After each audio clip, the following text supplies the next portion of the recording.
Have you not heard of that madman who lit a lantern in the bright morning hours, ran down to the marketplace and cried out, "Where is God?"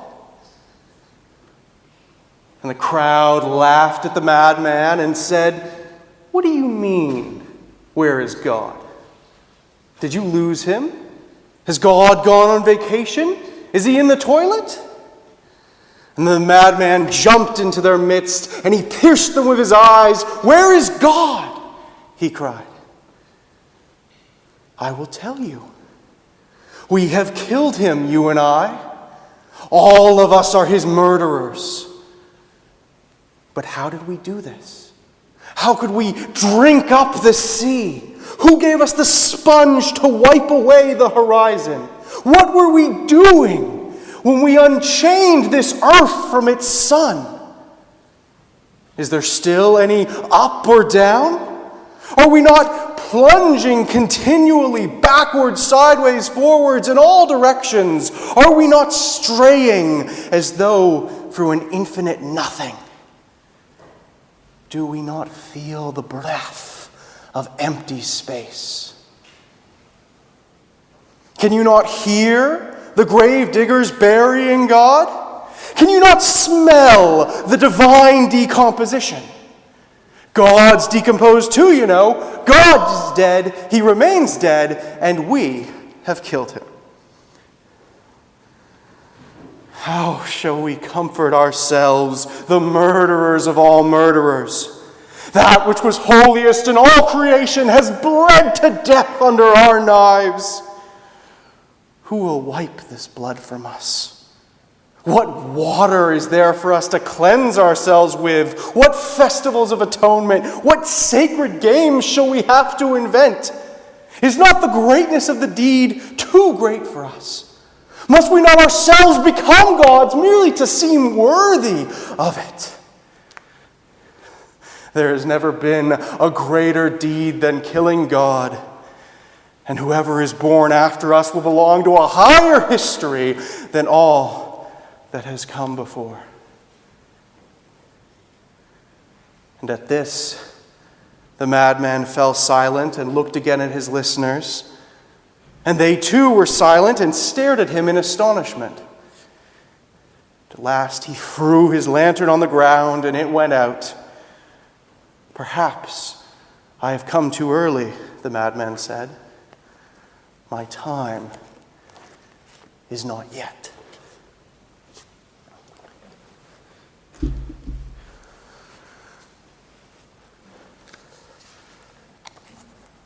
These words were written by Friedrich Nietzsche. And I spend every hour of every working day asking if Nietzsche was right. Is God really dead? Or rather, not dead, but never born. An illusion from the start. The death of God is the question I've dedicated my life to. And in fact, there's this whole field of study in university partly devoted to this question.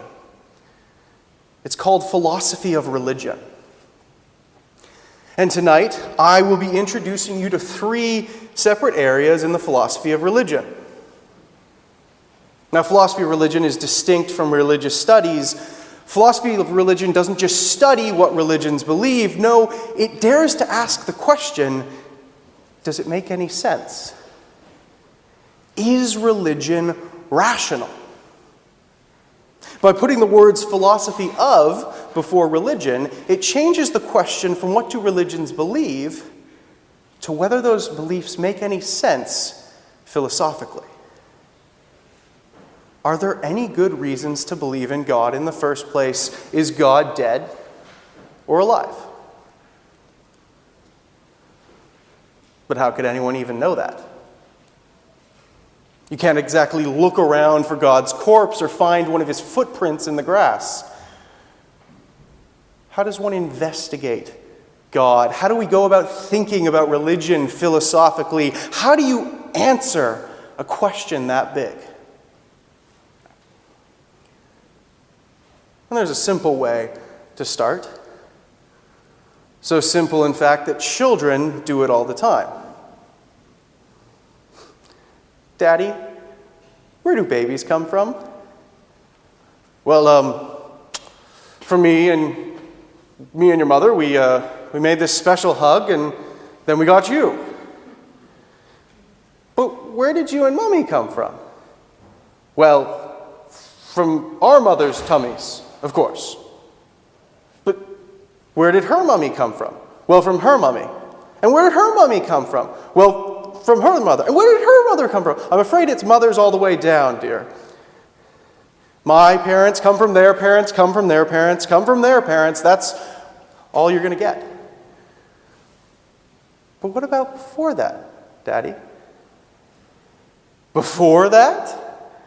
You mean like, where do humans come from? Yeah, that. Where do humans come from, Dad? Well, humans evolved from other animals. But where did the animals come from? From more animals. But where did the animals come from, Daddy? From the earth. Where did the earth come from? From the universe. Where did the universe come from? The Big Bang. But where did the Big Bang come from? Ask your mother. And if you just keep going further and further back, like curious children, you get to the universe itself. What caused the universe? Why do we exist at all? Why is there something rather than nothing? And of course, the old answer used to be, God did it. Who made the universe? God did it. Who made the stars? God did it. Who made the sun? God did it. Mary, who got you pregnant? God did it. And for a long time, that was a satisfying answer. Who made everything? God did it. But as any idiot will soon respond, okay, God did it, but who did God? What caused God? Where did God come from? And that stumped people for a while, until someone pointed out that nothing caused God, because God is outside of time. Cause and effect only make sense within time. So you kick the ball, and 1 second later that causes the ball to smack the goalkeeper in the face. But none of that makes any sense if something is outside of time. If there is no 1 second later, no before and after, no cause and effect. God can't be within time and space because he's supposed to be the creator of time and space. He's supposed to be above time, looking down on it like a chessboard. You see, it's not that everything needs a cause of its existence. No, it's that everything that begins to exist needs a cause of its existence. But if something is outside of time, it never begins to exist. There was never a moment where it didn't exist in order to then be brought into existence. It just always is.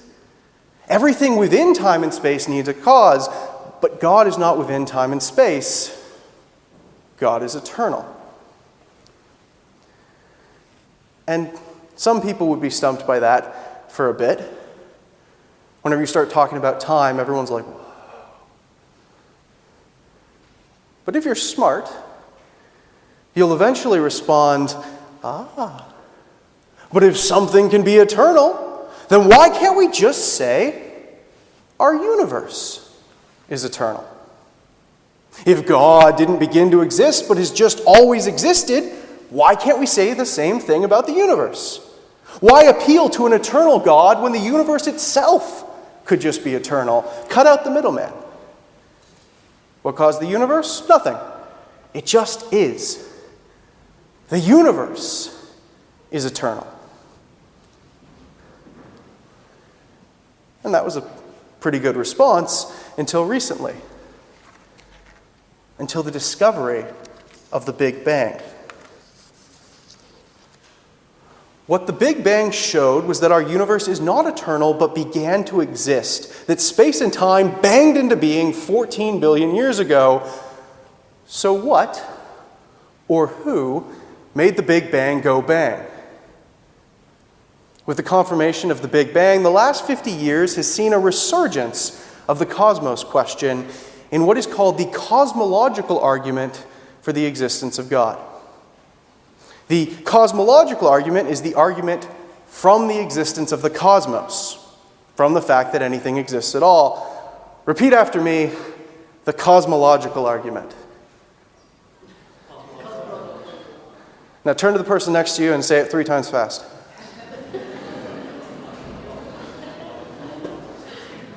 Excellent, the brainwashing is complete. So the Big Bang shows that the cosmos had a cause, and the cosmological argument says that cause is God. But what if it isn't? What if before our universe banged into being, there wasn't God, but just another universe? And before that universe banged into being, there was another universe, and it just bangs all the way down. An infinite regression of past universes, one ending for the next to begin with another great shebang, on into infinity. What if there is just an infinite series of past universes with no rock bottom? And here's the response that I've heard to that. Let me ask you, if I said I'd give you a cheeseburger after an infinite period of time had elapsed, would you ever get the cheeseburger? No, because an infinite period of time would have to occur first. Infinity doesn't just mean really long. No, it means not finite, not travelable over a finite period of time. So no matter how long you waited, you'd never reach infinity. We'd never reach this moment in time, because an infinite period of time would have had to have occurred first. We'd never reach this moment in time, and infinitely worse, you'd never get your cheeseburger.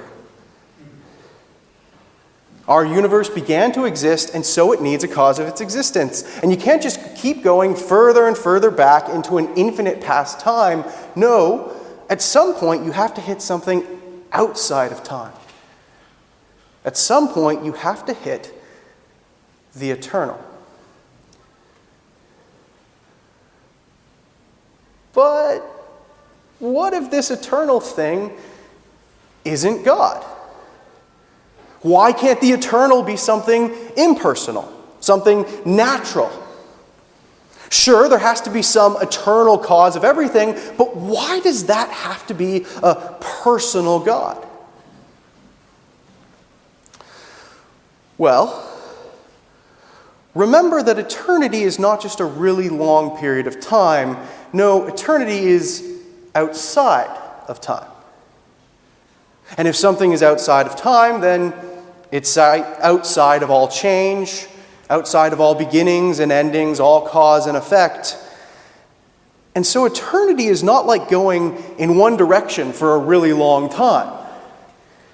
No, eternity is frozen in place.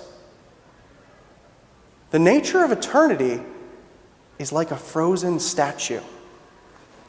There's no time, no change, no cause or effect, no beginning or end. That's what happens when you go outside of time. But then, how can something stuck outside of time begin to create the universe in time? If it's outside of time, then how can it begin to create the universe? Because to begin to create assumes that time already exists. So yes, because it's outside of time, the eternal does not need a cause of its existence. But also because it's outside of time, it cannot begin to cause anything else either. And if the eternal is an impersonal, natural, non-living, non-conscious thing, then that would be it. It would be stuck in its inherent nature of timeless eternity and could never begin to create the universe. But, and this is where it gets interesting, if the eternal is a personal being like God, then perhaps it can act outside of its eternal nature and choose to create in time. Why is that? What do I mean by that? Well, let's take this pen. If I throw this at someone in the audience, better get off your phone. If I throw a pen at the audience, nothing personal. If I throw that pen at someone, and it sort of arcs and then it falls to the ground, did it choose to fall to the ground? No, because a pen is not a personal being. It doesn't have free will or choice. It didn't choose to fall, but fell the way it did because of the nature of gravity combined with the nature of its own weight pushing against the nature of the air. The pen is impersonal. It does not choose what it does, but is limited to its inherent nature. Limited to what it is. Unable to choose anything different. Its path is fixed. But in contrast, personal beings like humans allegedly have free will.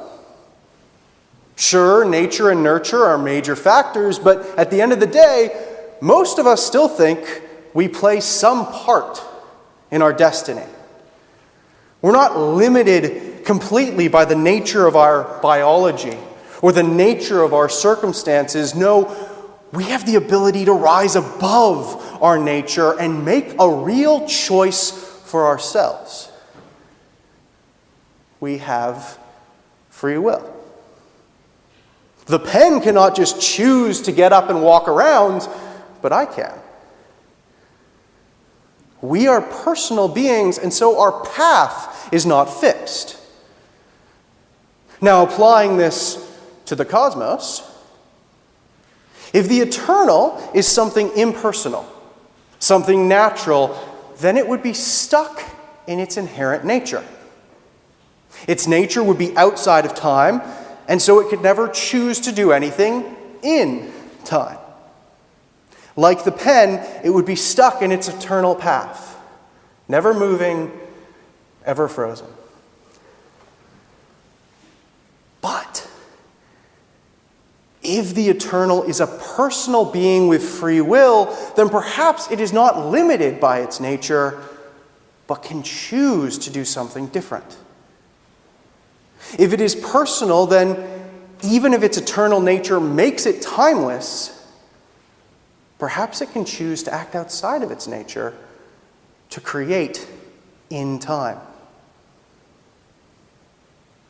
A personal God would not be limited by its eternal nature outside of time, and so could freely choose to create the universe in time. A choice explains the cosmos, and a choice implies a chooser.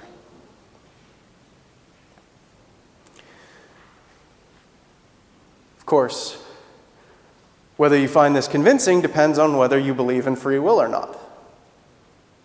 Many philosophers think free will is nonsensical, that it makes no sense for something to act outside of its nature. And if you don't think free will makes any sense for humans, then you're obviously not going to think it makes any sense for God and the cosmos. But if you do believe in free will, if you have this powerful phenomenological sense that you really are free, then to be consistent with your own beliefs, you should probably admit that the cosmological argument has some serious weight to it. So that's our first area in the philosophy of religion, the cosmological argument.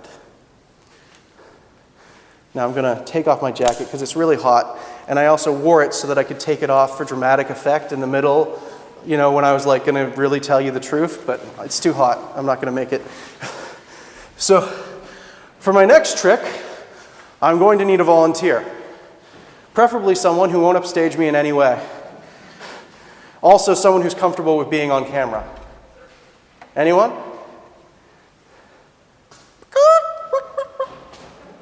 Hey! Welcome, everyone. What's your name, sir? Paul. Great, nice to meet you, Paul. Everyone give Paul a round of applause. Thank you. Would you? So, who thinks I should slap Paul? Don't worry, I'm not going to slap Paul. I'm not allowed to. Right? I'm not allowed? Yeah.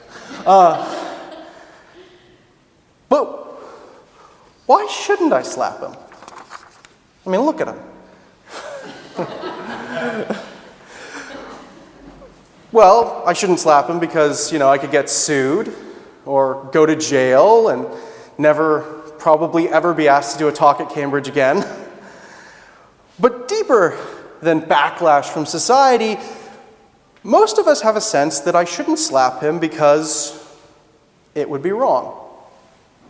That morally I ought not to slap Paul, at least not without a good reason. But see, when Nietzsche declared the death of God, he believed this was the death of morality itself. Nietzsche believed that since God is dead, we no longer ought to do anything at all, that right and wrong are just a bedtime story that society invented to keep everyone in line. You see, in the old religious version of things, morality was eternal, grounded in the nature of an eternal God. God doesn't invent what is right and wrong. Rather, God is, in God's very self, the standard of right and wrong. So in the Judeo-Christian tradition, the disciple John wrote that God is love. Not that God is loving, but that God is love, the very thing itself. Basic moral values always were, always are, and always will be the same. They never change, but are eternally grounded in an eternal being. Love is always better than hate. Compassion is eternally and forever always better than cruelty. These values have existed in eternity. They weren't something that was invented or created in time, but are grounded in the eternal nature of God. But if God is dead, the story of morality reads very differently. If God is dead, then in the beginning, there was nothing. There's no thing called right or wrong, love or hate, good or evil. Those things didn't exist. And then the universe banged into being, and over billions of years you get animals and humans, and slowly, through evolution and social constructs, humanity invents the idea of right and wrong. Morality is not grounded in the eternal nature of God forever and for always, but is something that began to exist in time. Morality was invented. And if morality is just an invented thing, then why can't someone else invent their own morality and it have just as much claim as any other? It's like kids inventing the rules of a game. One kid might say, well, you have to run around the tree 3 times and then come back and do a push-up and then kick the can. And another kid's like, no, that's the stupidest thing ever. You have to run around the tree 5 times and then you kick the can and then you do the push-ups and then you kick the can again. And neither one is more objectively right than the other because the kids are just making it up as they go along.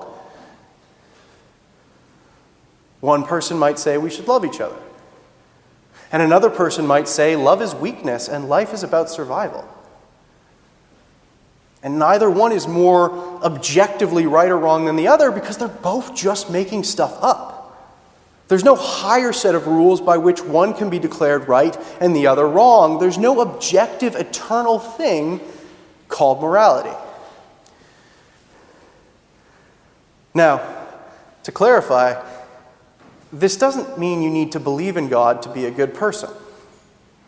That's not what Nietzsche's saying. There are priests who molest children, and there are atheists who, don't. There are plenty of good atheists and plenty of bad theists. You don't need to believe in God to be good. Rather, what Nietzsche is saying is that if God doesn't exist, then the term good has no objective meaning. See, it's not about whether you believe in God, it's about whether he actually exists or not. In the same way, you don't have to believe in gravity to trip and fall down. You don't have to believe in God to be good, but if God isn't actually real, then is there such a thing as good? If God isn't real, then right and wrong aren't objectively real either. They're just a bedtime story society tells itself to keep everyone in line. Now, lucky for my friend Paul here, there's a response to that. A common response has been, but society didn't just invent morality. No. Evolution has ingrained in us certain biological instincts of right and wrong. Morality isn't a social construct. It's ingrained in our very DNA. And it's an interesting point, Paul. But it doesn't make morality any more objective. What it does do is make morality relative to our evolutionary circumstances. So, for example, there's a species of wasp which evolved in such a way that it lays its eggs inside the body of its prey. And then the eggs hatch and slowly eat their prey alive from the inside out. And if we had evolved that way, then laying my eggs inside of Paul and eating them from the inside out would be totally okay.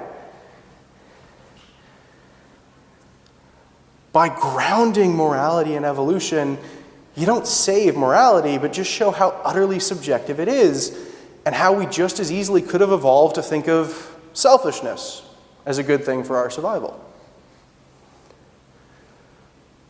What's more, evolution has allowed psychopaths to exist and survive. So why does a psychopath's morality have any less claim than a normal person's? There might be less of them and more of us, but if morality is just about who has more numbers, then morality is about might, not right. And I hate to use Hitler here, because he's so overused, but I'm going to do it anyway. The whole point of Nazism was to take control of evolution to produce a master race. Had they succeeded and killed off everyone who disagreed with them, then Nazism would not be immoral because society would have evolved to be okay with it.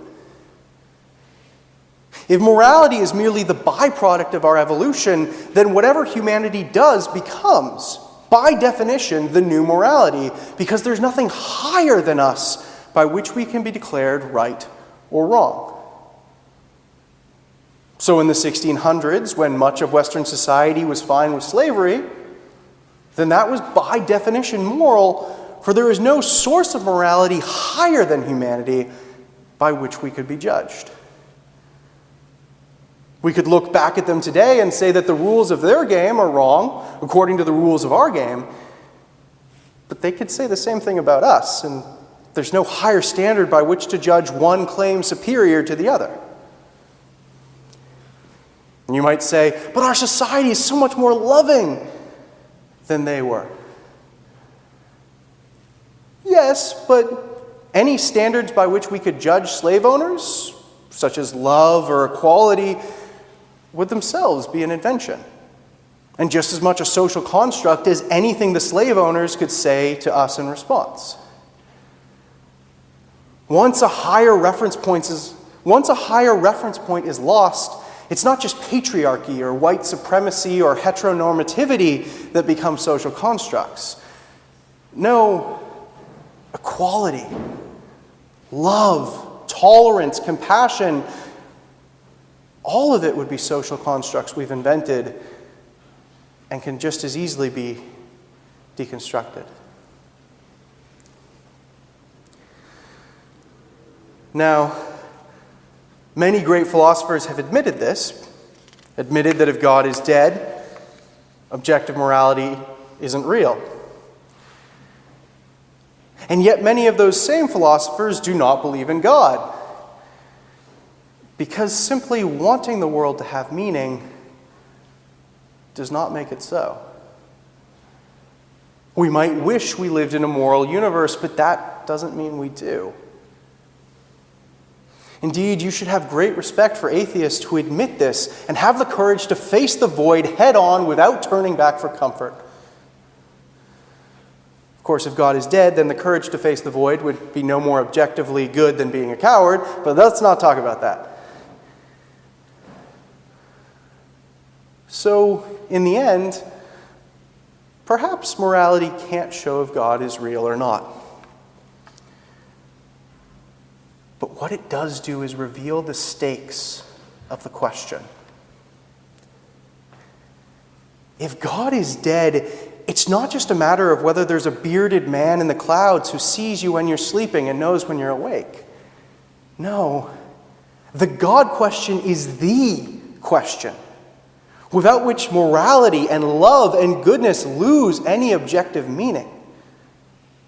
That's why Nietzsche's madman didn't just shrug off the death of God, but cries out in horror, "How did we do this?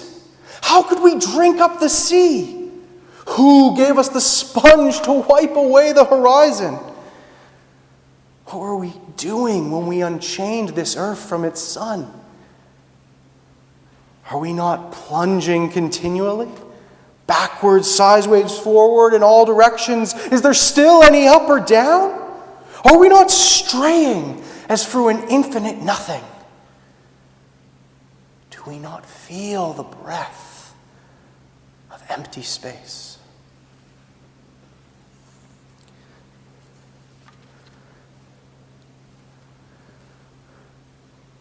You can see I've thoroughly depressed all of you now.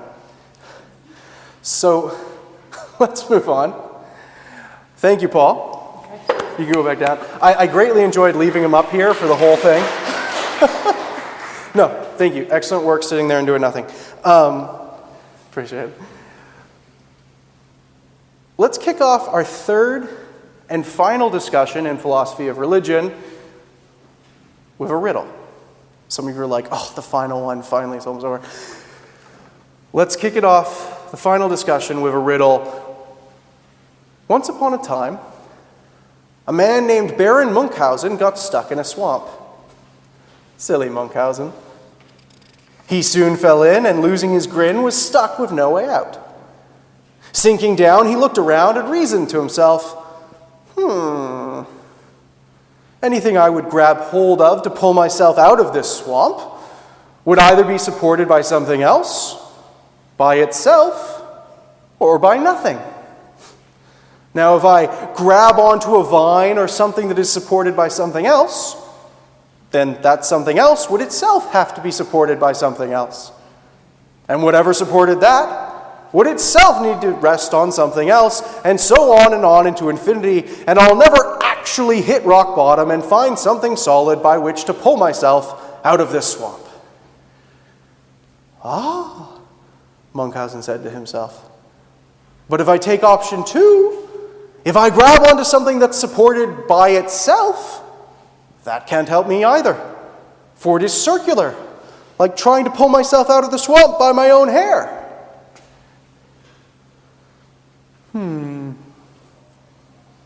But if I grab onto something else that is supported by nothing, if I grab onto something that's supported by nothing at all, that can't help me either, because it's supported by nothing. So I might as well settle down to die, for there is no way out of this swamp."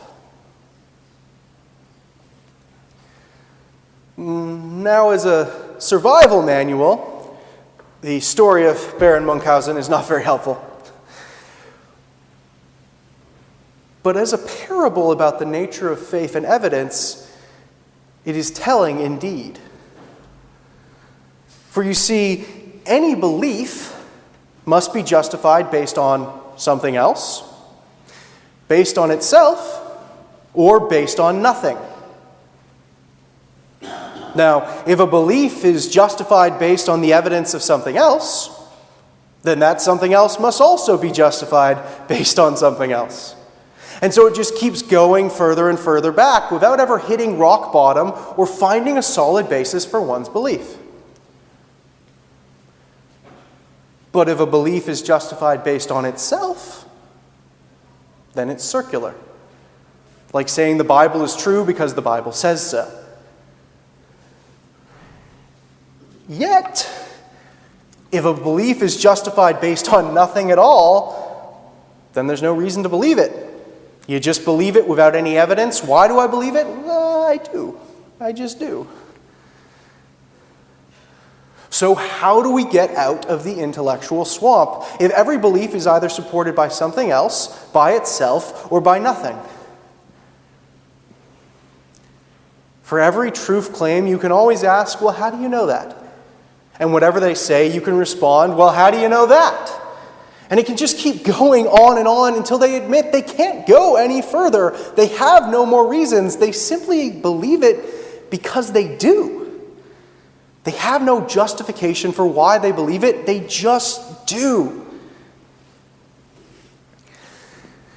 You see, every worldview has to start from a set of assumptions that cannot be proven, because if they could be proven, whatever you would use to prove it would itself be your starting assumption, and then the problem would just be pushed further back. And so there are a number of things that we cannot prove or even make probable, but we just sort of accept. So, for example, we cannot prove that the human mind is rational.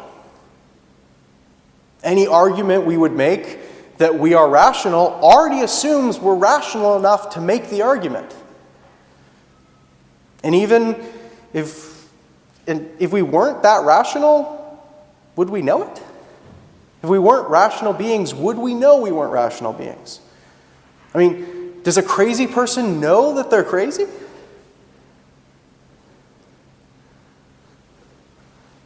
We also can't prove the physical world is real. Any physical evidence you would use to try and prove the physical world exists already presupposes precisely what you were trying to prove. How do I know my hand is real? Well, because it hurts when I slap my face. But how do I know my face is real? Because I just do. My face just is. Okay. But what if it isn't? We don't always know when we're dreaming, do we? And what if reality is like that? We think we're in the real world, but it's all a dream, like in the Matrix. There is no spoon.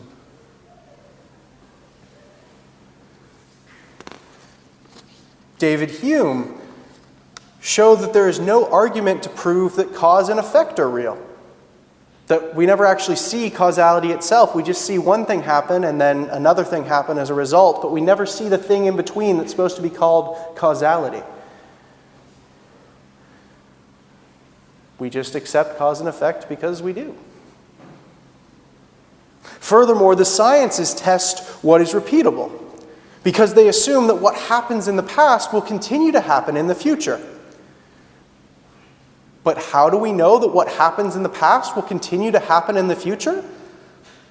Well, because that's what happened in the past. How do we know the sun will rise tomorrow? Well, because that's what it's done in the past.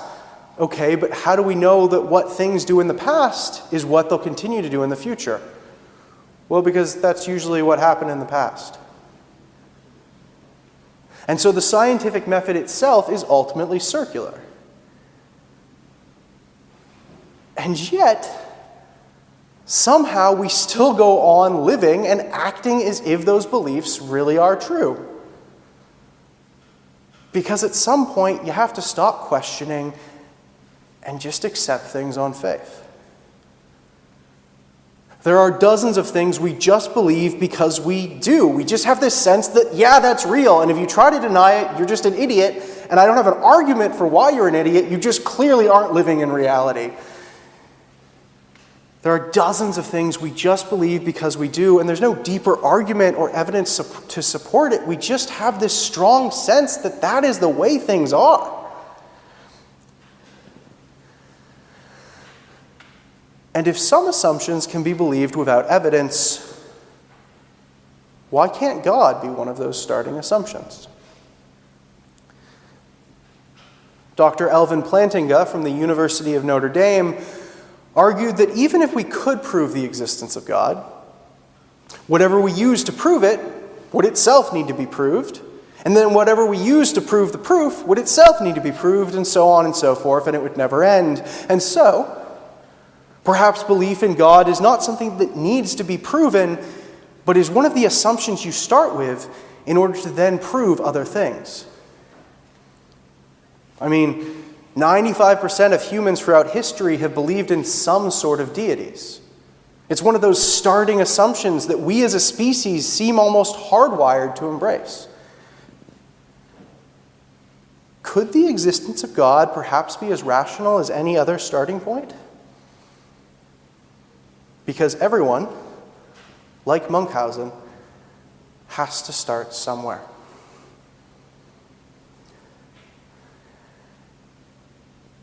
And I think that's what a lot of tonight's discussion comes down to. People always want to talk about where the evidence leads, and there are some kinds of evidence that factor into this discussion. But at the end of the day, a lot of where you end up comes back to where you started. Phenomenologically, we are born into the world and we're immediately inundated with these experiences, with these seemingly contradictory presentations of what is real. Do we trust our emotions? Do we trust our five senses?